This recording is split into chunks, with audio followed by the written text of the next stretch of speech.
Hi everyone, in this video I will show you that how you can fix Roblox mouse cursor is not showing or any kind of invisible problem. Guys, first go to your Windows search and just type here Roblox player. It will appear on the top, so make a right click on it and you'll see the open file location. Click on that and here simply make a right click on it again and click on the open file location, and here make a right click on the Roblox player launcher. So just find Roblox player launcher and make a right click on it. Click on the run as administrator. Once you click on that, it starts. Now when it starts, it will fix your problem definitely.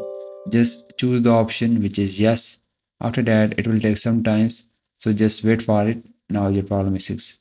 If your problem is still not fixed, then just make a right click on it again, go to its properties, then just go to the compatibility tab. Now here just check the box of administrator and uncheck this box, also uncheck this box. Click on apply, click on OK, launch the game, then check. Now this will definitely fix your problem when this process is complete, which is the getting the latest Roblox. And once this was complete, launch the game and your problem is definitely fixed. And if yes, please consider liking this video, and bye bye and take care.